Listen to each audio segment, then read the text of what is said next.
नमस्कार दोस्तों, आप सभी का स्वागत है। दोस्तों, हम लोग इंडियन ज्योग्राफी और वर्ल्ड ज्योग्राफी को साथ साथ लेके चल रहे हैं। अभी तक हम लोगों ने एक टॉपिक इंडियन ज्योग्राफी को, एक टॉपिक वर्ल्ड ज्योग्राफी को साथ लेके चल रहे हैं। हम लोगों ने वर्ल्ड ज्योग्राफी में मैपिंग स्टार्ट कर दी महाद्वीपों के बारे में। महाद्वीप में हम लोगों ने एशिया महाद्वीप और अफ्रीका महाद्वीप के बारे में पढ़ लिया है।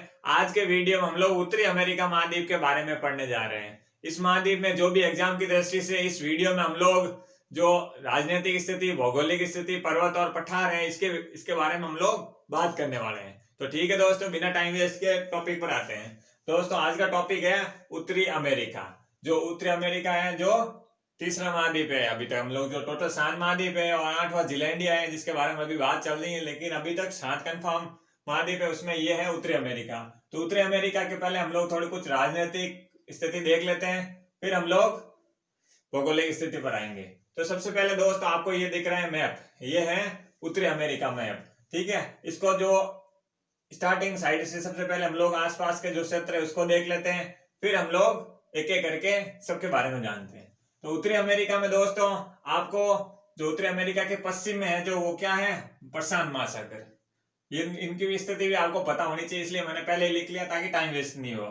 प्रशांत महासागर की स्थिति है किसके, उत्तरी अमेरिका के पश्चिम में प्रशांत महासागर है, पूर्वी भाग में अटलांटिक महासागर है और उत्तरी भाग में आर्कटिक महासागर। क्लियर हो गया। और इसके जो दक्षिण में आप काफी चीजें नोट कर सकते हैं। इसमें आप एक चीज जो मध्य अमेरिका मैंने बता रखा है, मध्य अमेरिका, यहाँ पर पनामा शहर है, वहां से पनामा नहर के बारे में हम लोगों ने सुना ही है, वो इसी स्थिति में है। क्लियर हो गया, ये आपको पता हो गया। इसके अलावा हम लोग अगर बेसिक की बात करें तो हम लोग अमेरिका महाद्वीप को 4 भागों में मुख्य रूप से बांट देते हैं। कैसे? तो सबसे पहले आप ये जो आपको ये लोकेशन दिख रही है, ये है अलास्का की। किसकी है? अलास्का की स्थिति ये है। इसके बाद दूसरे नंबर पर हम लोग दूसरे भाग के रूप में ये जो यहां से यहां तक ये जो आपको लाइन दिख रही है, ये है कनाडा। क्या नाम है इसका? कनाडा। ठीक है। और क्योंकि पहला भाग अलास्का हो गया, दूसरा भाग कनाडा हो गया, तीसरा भाग देखते हैं तो ये जो सीमा देख रहे हैं, ये है कनाडा और यूएसए को अलग कर रही है। मतलब इसका मतलब ये है यूएसए, अमेरिका आपने बारे में सुना, संयुक्त राज्य अमेरिका। तो ये क्या है? ये संयुक्त राज्य अमेरिका के ये हो गया, कनाडा ये हो गया, अलास्का ये हो गया। इसके आगे जाएंगे तो यहाँ पर आएगा मैक्सिको। ठीक है दोस्तों, यहाँ है मैक्सिको में आप अगर बात करेंगे तो मैक्सिको में ये जो मैक्सिको की स्थिति है, आपको बाकी चीजों पर ध्यान नहीं देना है। ये अभी पर्वत पठार के बारे में हम लोग आगे बात करेंगे, जो भी मैं आपको बताने की कोशिश कर रहा हूँ आप उसी पर ध्यान दीजिए। ये है मैक्सिको के पास में ये कौन सी खाड़ी है? मैक्सिको की खाड़ी है। ठीक है, जो ये मैक्सिको की खाड़ी है, विश्व की सबसे बड़ी खाड़ी की बात करेंगे तो ये कौन सी खाड़ी है? मैक्सिको खाड़ी है। किससे संबंधित है? ये उत्तरी अमेरिका का भाग है, ये ध्यान रखना है आपको। और ये यहाँ पर आपको जो ये दिख रहे हैं आपको, ये है कैरेबियन द्वीप है। जो कैरेबियन द्वीप है ये जो मैप में दिख रहे हैं ये वाले हैं, और इसके जो पास में है वो है कैरेबियन सागर। ये जो आपको यहाँ आसपास क्या दिख रहा है, ये है कैरेबियन सागर। ठीक है, कैरेबियन द्वीप के पास में जो है वो है कैरेबियन सागर। मैक्सिको खाड़ी के यहाँ पास में कौन सी खाड़ी है? मैक्सिको खाड़ी है। किसके पास में? मैक्सिको के। ये ध्यान रखना है अभी तक। ठीक है, राजनीतिक स्थिति ऊपर देख रहे हैं हम लोग, अभी उसके बाकी डिटेल में बात करेंगे सबके बारे में। इसके अलावा आपको मैंने मध्य अमेरिका के बारे में बता दिया। क्लियर हो गया। अब हम लोग ये देखते हैं कि भाई इसके आसपास कौन से और क्षेत्र बचे हैं। हाँ, ये है ग्रीनलैंड। ये किसका क्षेत्र है? ग्रीनलैंड। यहाँ अक्सर दोस्तों कंफ्यूजन रहता है कि भाई ग्रीनलैंड उत्तरी अमेरिका का भाग है या यूरोप या डेनमार्क का भाग है। तो दोस्तों यहाँ मैं आपकी कंफ्यूजन क्लियर कर देता हूँ। यहाँ पर दोस्तों अगर हम लोग भौगोलिक स्थिति के बारे में बात करेंगे, भौगोलिक दृष्टि से, तब तो ये किसका भाग है? उत्तरी अमेरिका का भाग है। क्लियर हो गया। जब हम लोग भौगोलिक दृष्टि से देखेंगे तो ये उत्तरी का अमेरिका का भाग है, लेकिन जब हम लोग प्रशासनिक और राजनीतिक तौर पर देखेंगे तब ये यूरोप के डेनमार्क का भाग है। ये आपको ध्यान रखना है। एग्जाम में 2 टाइप के इसमें क्वेश्चन बन सकते हैं। भौगोलिक दृष्टि से पूछ ले तब आपके दिमाग में उत्तरी अमेरिका आना चाहिए, और राजनीतिक और प्रशासनिक दृष्टि से पूछ ले तब आपके दिमाग में यूरोप के डेनमार्क का भाग आना चाहिए।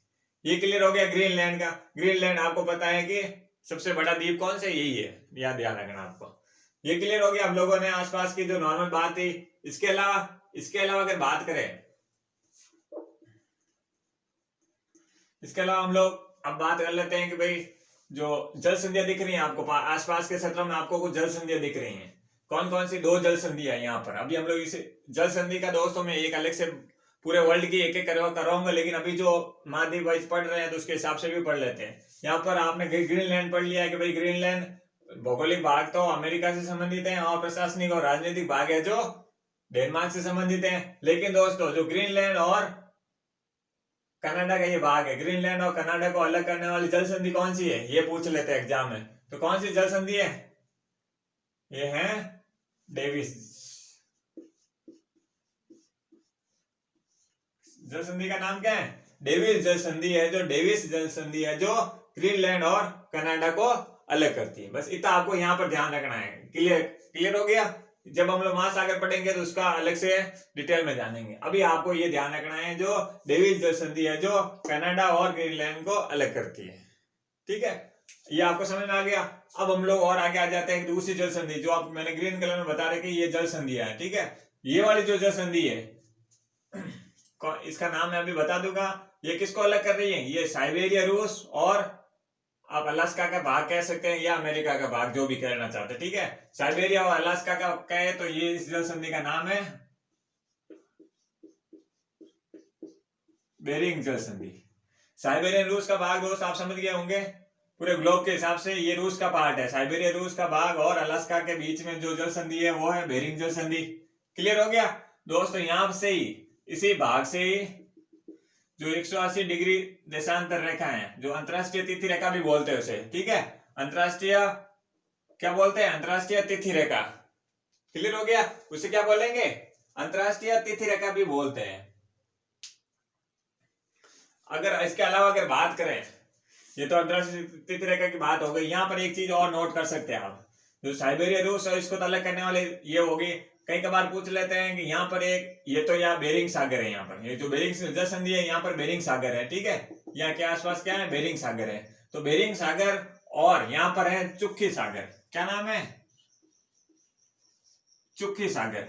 तो चुक्की सागर की बात करें, चुक्की सागर और बेरिंग सागर के मध्य कौन सी जल संधि है, किससे जुड़े हुए हैं? तो भी आपको ध्यान रखना है बेरिंग जल संधि। अगर साइबेरिया रूस और अलास्का भी पूछ ले, या साइबेरिया रूस या उत्तरी अमेरिका भी पूछे, तब भी बेरिंग जल संधि है। ये आपको ध्यान रखना है। 180 डिग्री जो देशांतर रेखा है, ठीक है, वो भी इसी जल संधि से होते हुए यहाँ नीचे आ रही है। ये आपको ध्यान देना है, जिससे अपन लोग अंतरराष्ट्रीय तिथि रेखा भी बोलते हैं। क्लियर हो गया? ये आपको समझ में आ गया होगा। इसके अलावा अगर बात करें, ये तो जल संधि की बात हो गई। इसके अलावा हम लोग, यहाँ मैंने आपको बताया था कि मैक्सिको की खाड़ी है, लेकिन आपको खाड़ी के बारे में भी पता होना चाहिए। खाड़ी कहते किसे? 3 ओर से जो स्थल भाग घिरा हुआ होता है ना, उसे क्या बोलेंगे? खाड़ी बोलेंगे। स्थल से घिरा हुआ जल का जो भाग होता है ना, जैसे देखिए ये भाग, यहाँ का भाग भी स्थल से घिरा हुआ, ये भाग भी स्थल से घिरा हुआ, ये भी भाग स्थल से घिरा हुआ, और एक भाग से खाली है। बाकी तीनों ओर से स्थल से घिरा हुआ भाग, जिसे हम लोग खाड़ी कहते हैं। क्लियर हो गया? ये आपको अलग हो गया। इसके अलावा खाड़ी में एक और देख लेते हैं हम लोग। खाड़ी की बात करें, ये है हडसन की खाड़ी। क्या नाम है? हडसन की खाड़ी, ये वाली। तो आपको दोस्तों मैप में लोकेशन भी पता होनी चाहिए साथ साथ, क्योंकि वन लाइनर फैक्ट है। मैप में जितना ज्यादा देखोगे उससे आपको याद रहेगा, नहीं तो आपको दिक्कत आ सकती है। तो अभी आपको क्या पता चला? हडसन की खाड़ी ये हो गई और मैक्सिको की खाड़ी ये हो गई। इसके अलावा 2 जल संधियों के बारे में हम लोग पढ़ लिया, डेविस और इसके अलावा बेरिंग। बेरिंग जल संधि है जो कि सागर और अलास्का सागर के, बेरिंग सागर के मध्य भी है, और साइबेरिया, रूस और अलास्का के मध्य भी, या इन दोनों को अलग करने वाली जो जल संधि है वो है बेरिंग जल संधि। क्लियर हो गया? इसके अलावा हम लोग अगर बात करें कि भाई सीमाओं के बारे में, हम लोगों ने ये तो बात कर ली कि भाई इसको हम लोग राजनीतिक बात कर रहे हैं, तो राजनीतिक में एक और चीज डाल देते हैं। राजनीति में आपको पता है कि यहाँ पर आपको पूछ लेते हैं कितने देश है, तो मुख्य रूप से यहाँ पर 3 कंट्री है। कितनी कंट्रीज है? 3। कौन कौन सी? कनाडा, यूएसए मतलब संयुक्त राज्य अमेरिका, और मैक्सिको। 3 कंट्री है उत्तरी अमेरिका में। ये ध्यान रखना आपको, 3 देश ही है। ठीक है, अगर आपको सवाल बनता है कि भाई कनाडा और यहाँ बीच में ये जो सीमा बनी हुई है,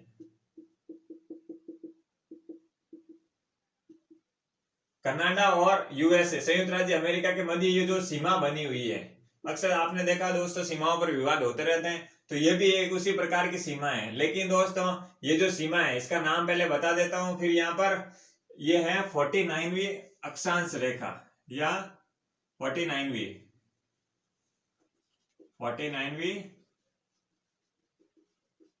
अक्षांश रेखा, ठीक है।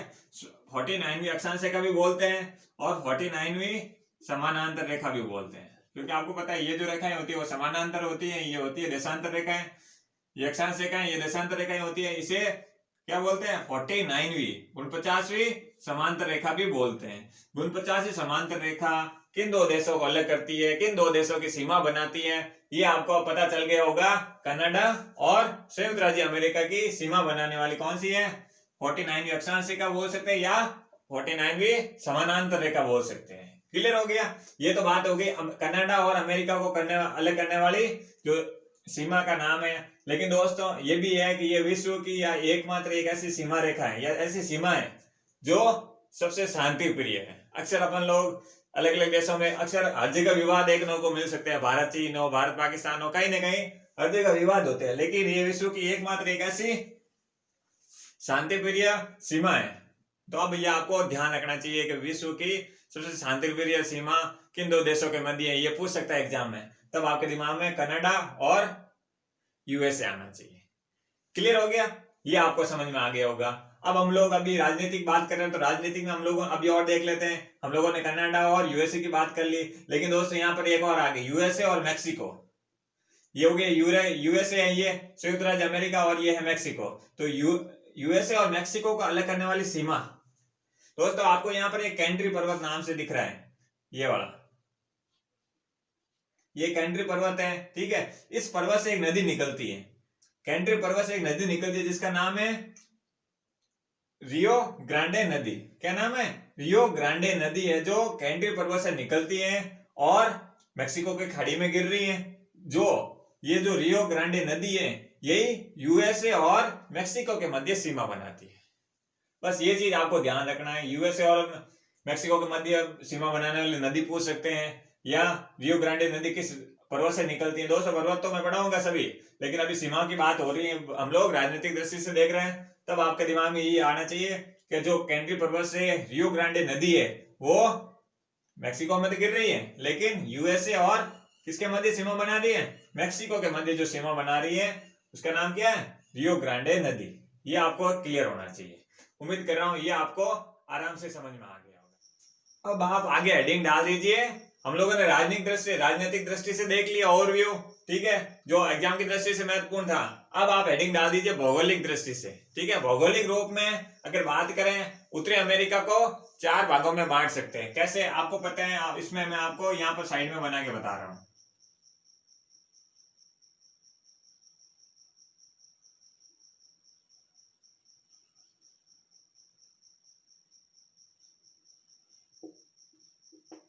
ये है दोस्त, आपको पता है उत्तरी अमेरिका के, इसको मैंने छोटा बता दिया। तो इसके भाग की बात करें तो दोस्तों आपको पता है कि देखिए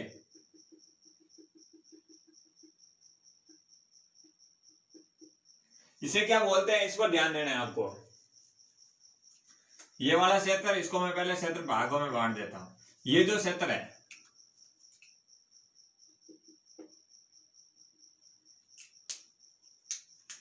इस क्षेत्र को बोलते हैं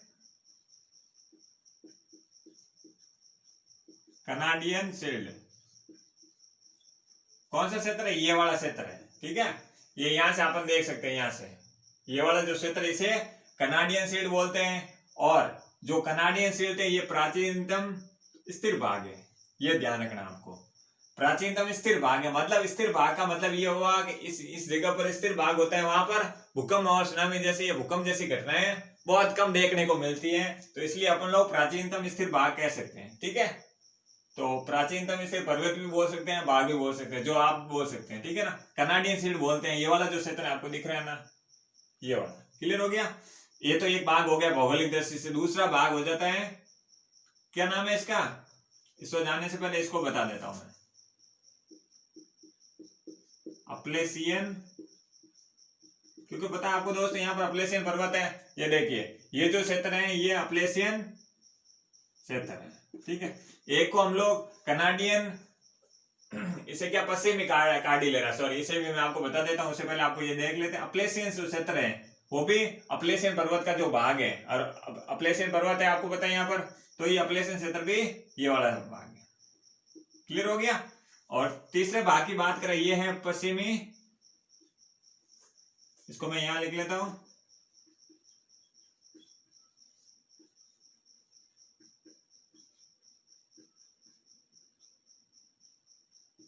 पश्चिमी कार्डिलेरा।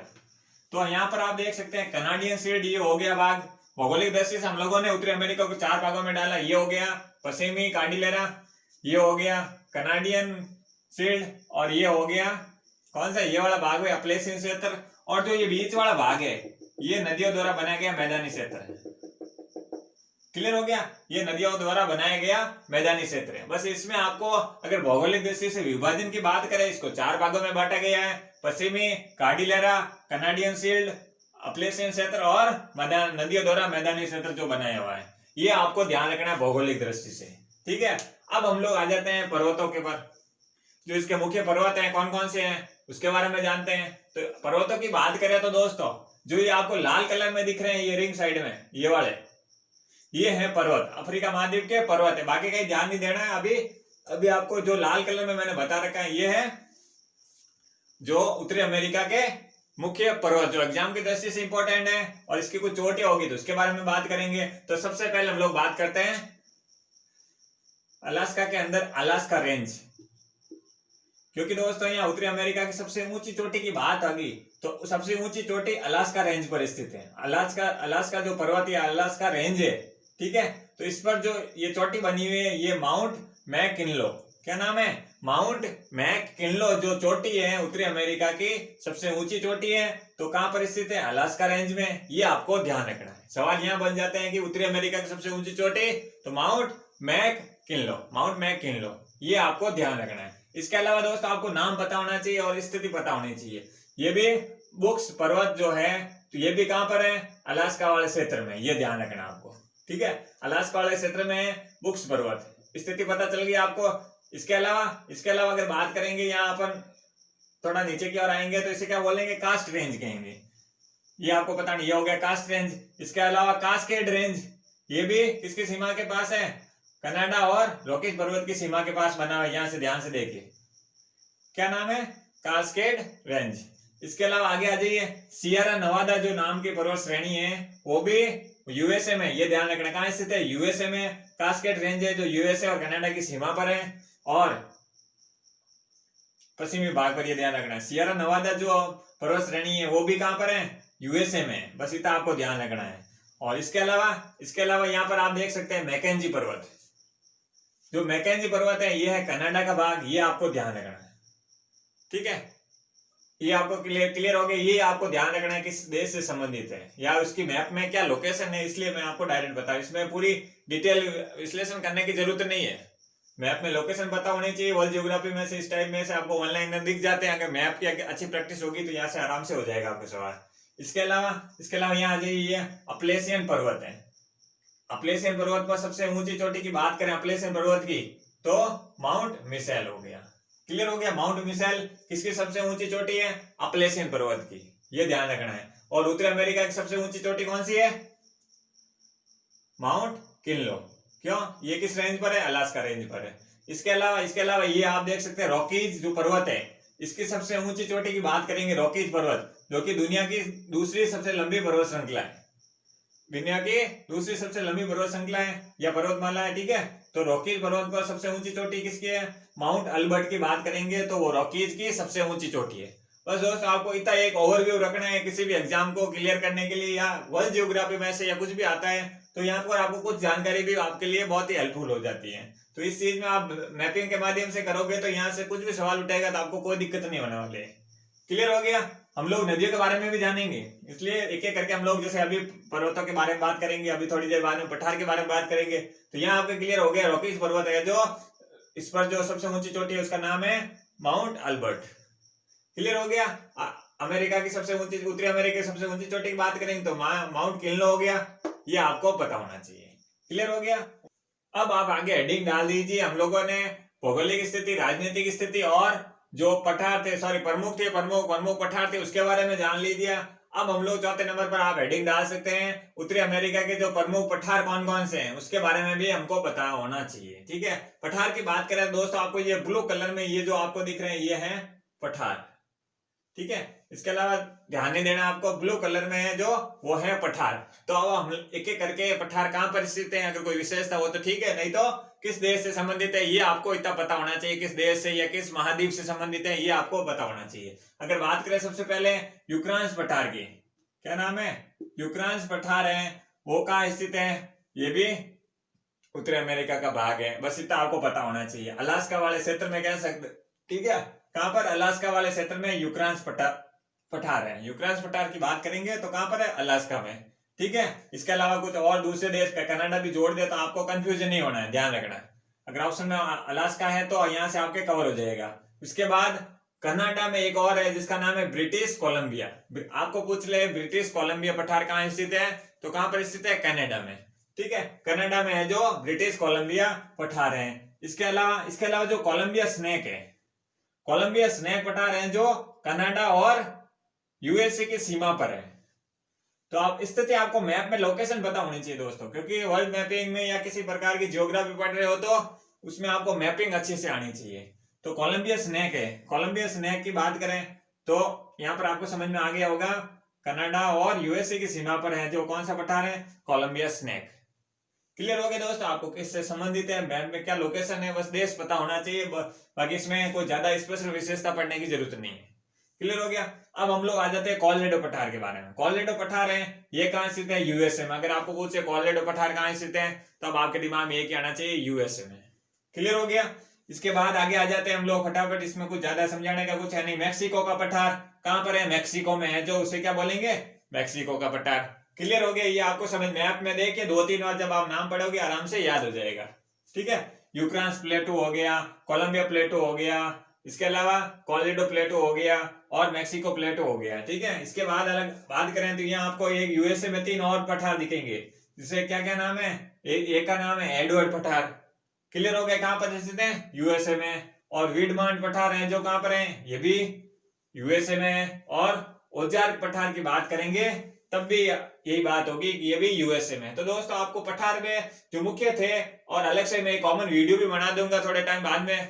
ठीक है, अगर आप कहोगे तो मैं इसका कॉमन एक पठार का अलग वीडियो बना दूंगा, जो झीलें प्रमुख है उसका भी वर्ल्ड की एक कॉमन बना लूंगा, और जो भी होंगे पर्वतों की श्रेणी एक कॉमन लेके भी चल सकते हैं अपन लोग। अभी हम लोग जो महाद्वीप है, 7 महाद्वीप के बारे में विस्तार से जान लें, फिर हम लोग एक एक करके सबके बारे में भी, और अगर कुछ सिलेक्टिवली कुछ कॉमन होगा तो हम लोग जरूर अलग से पढ़ेंगे। क्लियर होगा दोस्तों। तो ठीक है दोस्तों, आज के वीडियो हम लोग इतना ही पढ़ेंगे। आगे हम लोग नदियों, झीलों, जनजातियों के बारे में इसी आगे आने वाले पार्ट में पढ़ेंगे। ये पार्ट 1 में दोस्तों इतने ही लगेंगे, ताकि वीडियो ज्यादा बड़ा ना हो और बोरिंग भी नहीं हो। ठीक है दोस्तों, अगर आपको वीडियो अच्छा लगा हो तो प्लीज आप लाइक कीजिए, शेयर कीजिए, सब्सक्राइब कीजिए। थैंक यू दोस्तों।